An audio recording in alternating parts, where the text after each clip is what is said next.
Well, thankfully, we can now say it right. Okay, well, thank you to Koba for bringing us Say It Right. And remember that weekends are for chilling, they say. But with Koba, every minute of your time is like a party. Koba makes life simple. It allows you to transfer funds across all bank accounts or mobile money wallets, top up airtime and data, pay your insurance, your TV, utility bills, and many more with pleasure anytime, anywhere. In addition, you get a free life insurance cover while you make your payments with Koba. This is more than you expected, right? Well, use Koba and enjoy life's little pleasures. Download Koba on Play Store or App Store or access via the WhatsApp channel 0242 426186 or just dial star 365 hash Koba. Our lives simplified. Well, if you're owning a new home, buying a second home, or buying land to build your dream home as one of your goals for 2021, then here's some real help from First National Bank. First National Bank has declared 2021 as the year of home ownership, YOHO 2021, to help make home ownership a reality for many Ghanaians. YOHO 2021 offers a unique opportunity for all resident and non-resident Ghanaians to access First National Bank's suite of home loan offers, get relevant advice on home ownership and guidance to overcome some of the hurdles like documentation, titles, and credit history. Indeed, home ownership provides stability and wealth building opportunities, and you can buy your dream home from our partner developers, or choose to complete that project you started years ago. Take advantage of First National Bank's competitive interest rates and our promise to give you a decision on your home loan application in 5 working days, provided all requirements are met. Accept the YOHO 2021 challenge and apply for a home loans facility to ensure you are on the house and letter by end of 2021. Call First National Bank on 0242 435050 or 0800 770522 or send an email at ghanahomeloans@firstnationalbank.com.gh for more information. YOHO 2021, moving you from a tenant to a homeowner. First National Bank, how can we help you? Okay, so before we get into the newspapers, the president has been speaking. He's been speaking about corruption. He's been speaking about his fight against Galamsey and how Daniel Yaw-Domelevo left office because of the operations of the law. Let's listen to one of the things the president has been saying in that interview with CNN. And I would say that yes, a lot has been done, and it's reflected in Ghana's growing position on rankings on corruption in the world. We've gone up several notches since I came into office because we're dealing with these matters at a basic level. President Addo, some people are upset that the Auditor General was forced out of a job, and one of his important mandates was rooting out corruption. There are laws in our country, and the Auditor General, like me, we should be some of the first to recognize the laws in our country. If you're 60 years old, you're supposed no longer to be able to work in the public service. The Auditor General came to 60 years old and then had to retire. He was not forced out of government. He left office by the operation of law. Well, that's President Akufo-Addo talking about corruption perception and how under his regime, Ghana's performance has been going up, and how the Auditor General had to leave because of the operations of the law. Raymond, briefly. Well, it's interesting, and it is true that if you compare 2019 to 2020, indeed, we had an improvement in our corruption perception index from what used to be. And I want to use the scores. The ranks sometimes depend on how others are performing. So you can have a very poor score and still be ranked high because of other people not performing well. The scores suggest that from 41 to 43, there was a slight improvement. But let's look at it. This 43 mark score, which out of 100, is just like what we had in 2016 under John Dramani Mahama. This 43 mark is the highest the government under Akufo-Addo has scored. It was the lowest under John Dramani Mahama between 2013 to the year 2016. Exactly. So it tells you a story about whether or not we are making progress or not making progress. Because we've come from some slight improvements where the bars looked good. If you are doing a bar chart, it dipped right from 2016 to 2017, 2018, back to 2019, into 2020. So between 2019 and 2020, we've seen a slight improvement. This is not something that we should be very excited about. And because we can do more. because the promise by this government was to do better, way better than the John Dramani Mahama government, because they were the one tagged corrupt. But the evidence suggests that it appears that you have not done enough to make that particular corruption perception go away or be improved in the ways that are supposed to be done. One more thing that's important is the dome level conversation. Sometimes it's difficult to put this in a way that we do not sound like we are people who do not know what we are about. Listen, we can all pretend we do not know what happened and Dom Lobo was removed from office. We can all pretend that we do not know that perhaps in our history as a people, he is the best Auditor General that we've had. We can also pretend we do not know that the antecedents or the incidents that led to his removal are connected to he working on a certain project, the Crow Associates and co, and the conversations then spiraled into he has to go and leave. Dom Level, for the first time, the president boasted in one of the State of Nations address that he saved us more than 5 billion cedis, which Auditor General in the Republic of Ghana had done surcharge and saved us that amount of money.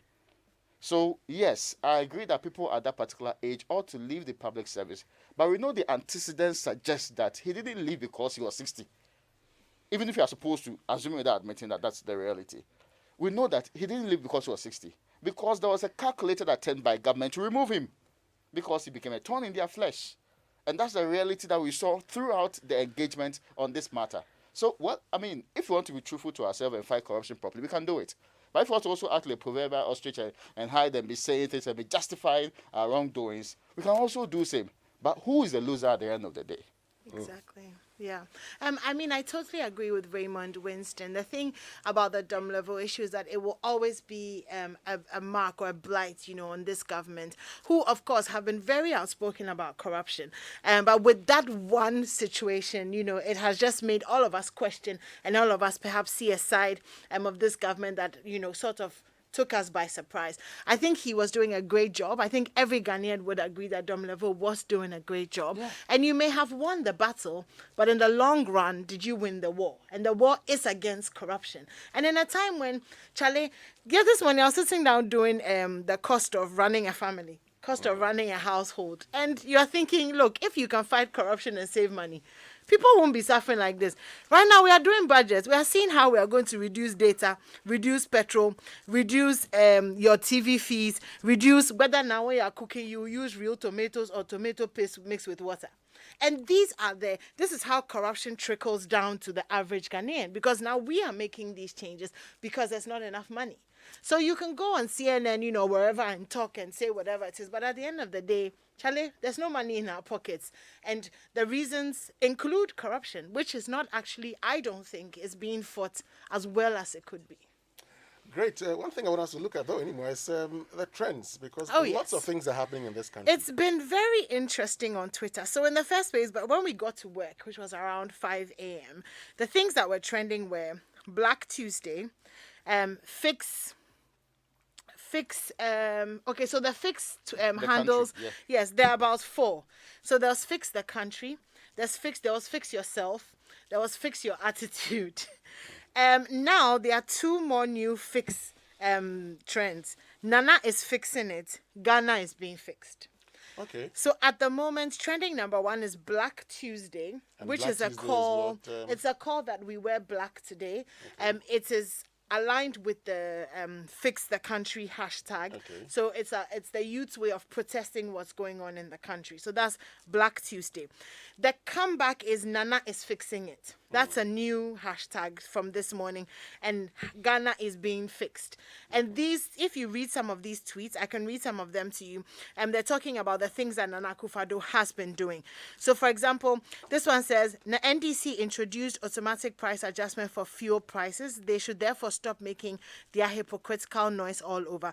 Hashtag Nana is fixing it. So Nana is stopping that too? Yeah, so Nana, okay. The point is, yeah. And then there's also Ghana is being fixed. Government is now more than ever committed to working to sanitize the system and ensure that mining is done the right way. That's a quote by Samuel Abu-Jinapor, but it's been tweeted with the hashtag Ghana is being fixed, Nana is fixing it by Yao Aban. And Pantino says, it is always difficult for people to accept change in the right direction. It's very clear that we are heading to a better land. That's under the hashtag Ghana is being fixed, Nana is fixing it. So it has switched from fix yourself to Ghana is being fixed and now it's fixing it. But of course, the original hashtag was fix the country. Now, under fix the country, we had tweets talking about the things that are going wrong. The main, the running theme, of course, is that we as citizens have a responsibility to do certain things, and the government has a responsibility to do certain things. So fix the country by doing the things that, according to governance, you are supposed to be doing.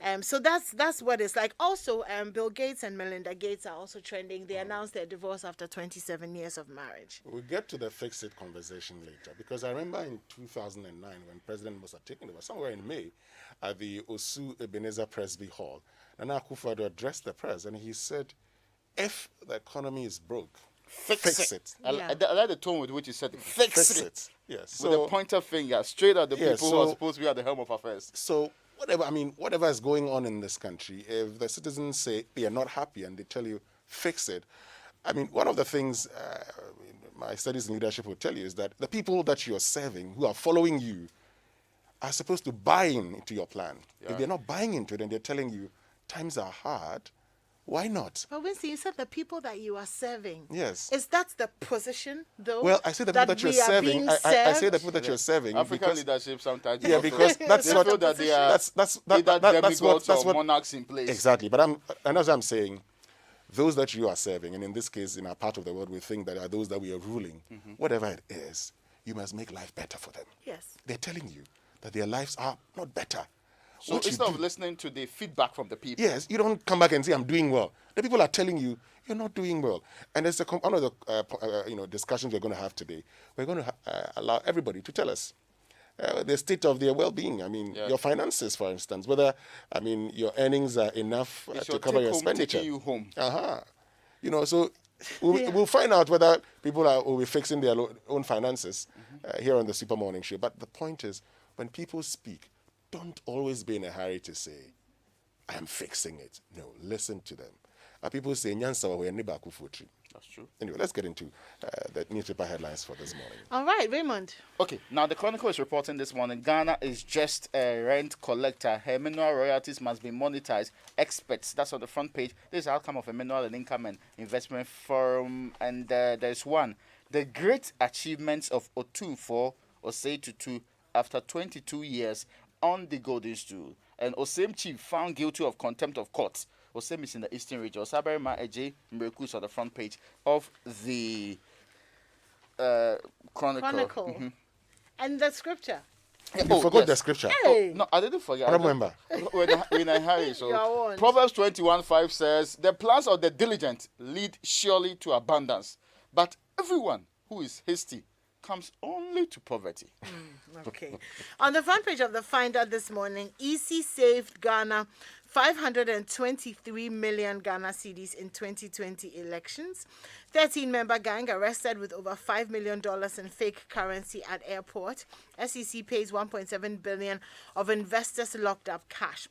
Ghana must tap into $72 billion mineral royalties trading. Experts propose review of all existing gold mining agreements. Land guards face 5 to 15 years in prison, that's according to Justice Ajay. And Galamsey, political affiliation, social status will not prevent military from arrest. That's according to Nitiwo. The New Crusading Guide is reporting this morning that check yourself before attacking Akufo-Addo.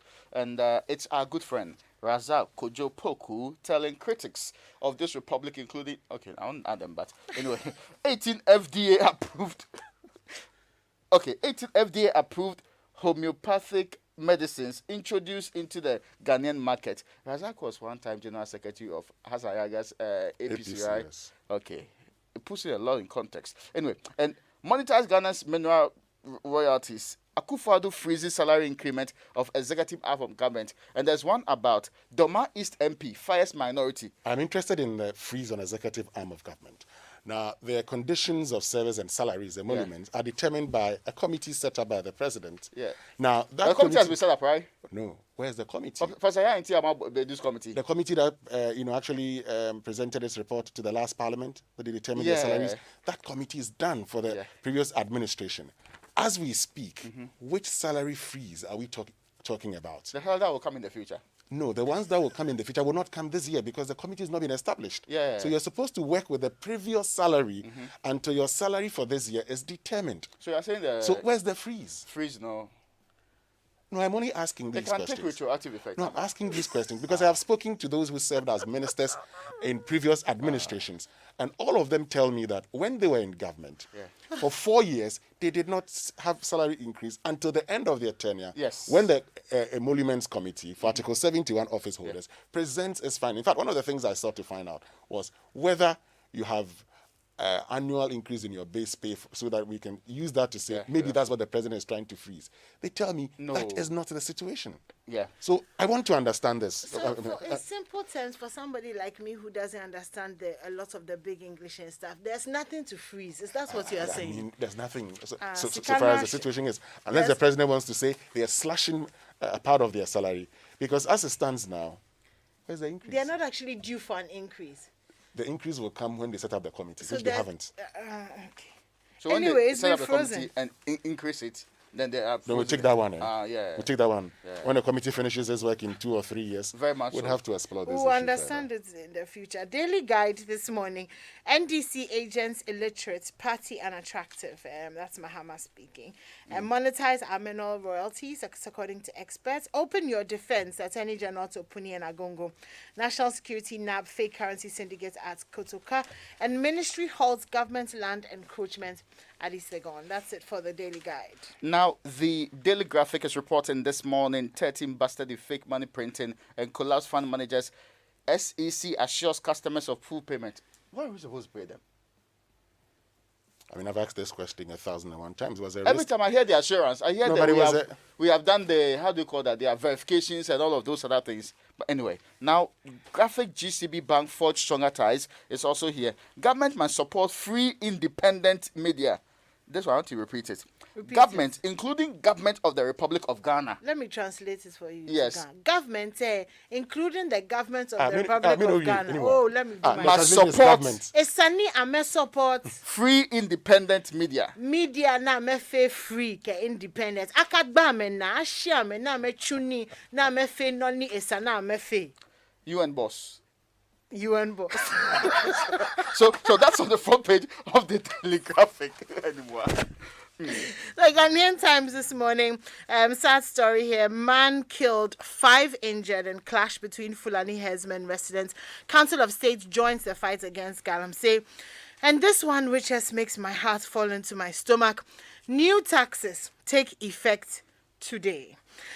Also, monetizing mineral royalties, review existing agreements for maximum benefits. Another sad one, boy 17 killed in slum fire in Kumasi. Now, the very last one I have is the Daily Statesman. It says, no payment rise for president, vice, and minister, despite what Winston and Co. think. And experts push for monetization of Ghana's mineral royalties. Now, on this MIF forum, this is what a man I trust in the energy space, Benjamin Boache of ASEP, wrote on Facebook. So MIF called some students in the room and called it public forum.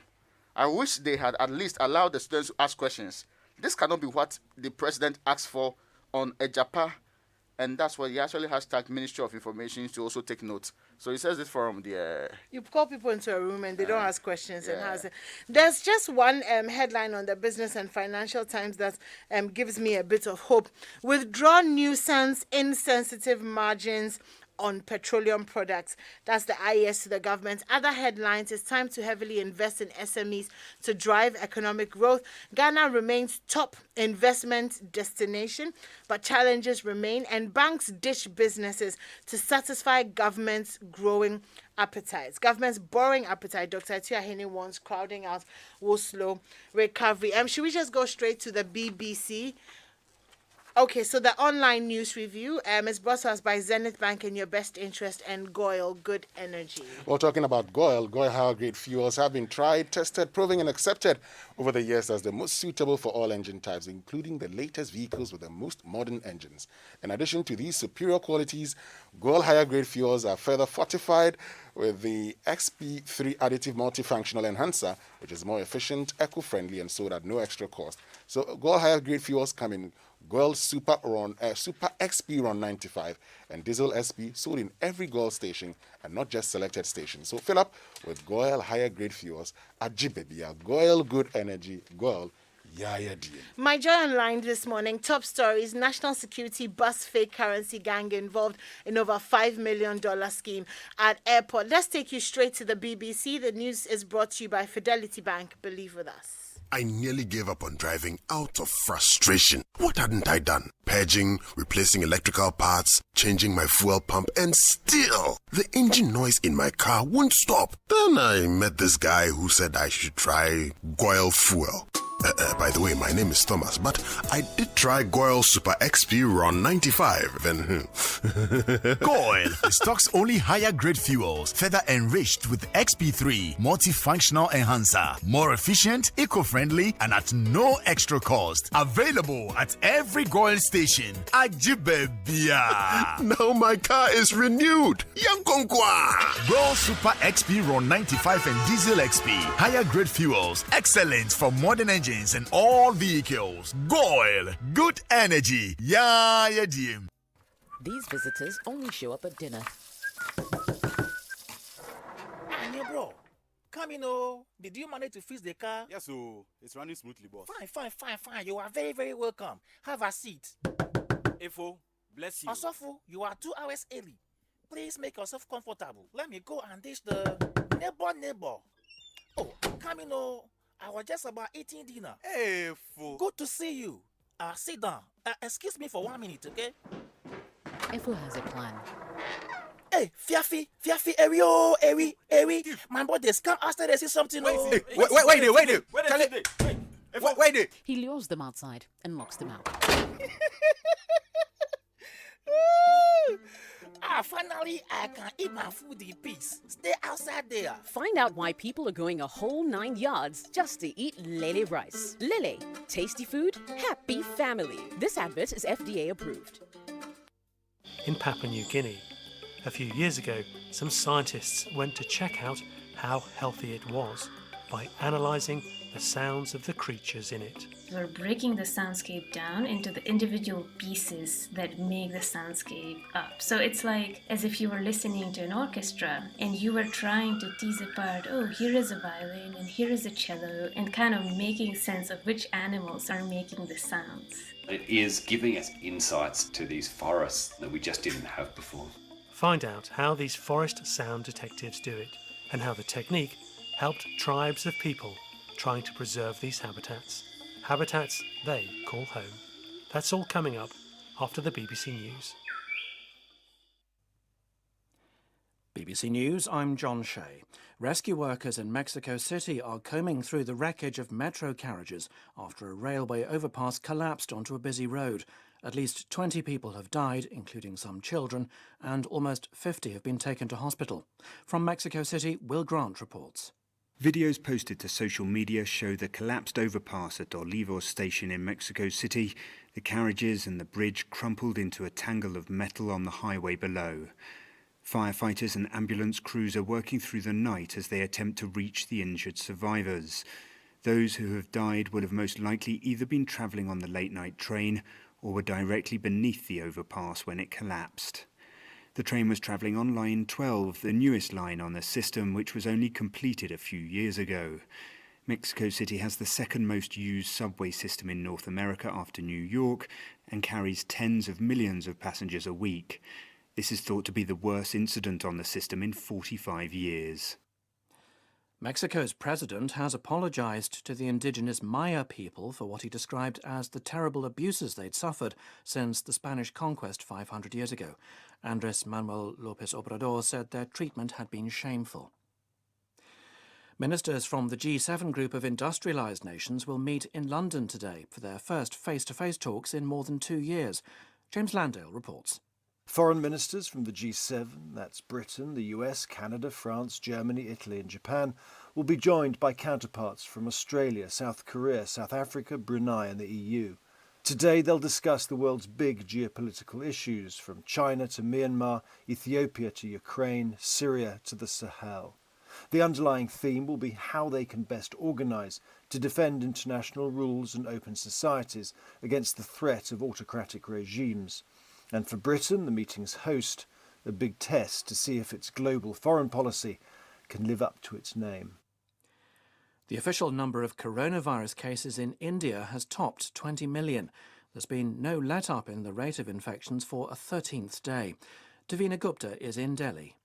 It's getting more and more difficult each day for thousands of families who are seeing their loved ones lost because they're not able to get the adequate medical aid even in major cities. And one of the most prominent crises of oxygen shortage remains, in fact, even prompting India's top court to intervene in India's capital, Delhi, where it asked Centre to ensure uninterrupted medical supply to hospitals. Just this morning, we've seen another SOS from a children's hospital asking for oxygen supply, claiming that they will be running out of it within 2 hours. And that's this desperate situation that we're seeing right now, despite the global aid coming in. Our correspondent in Delhi, Davina Gupta. This is the latest world news from the BBC. The couple who founded the world's largest charitable foundation, Bill and Melinda Gates, have announced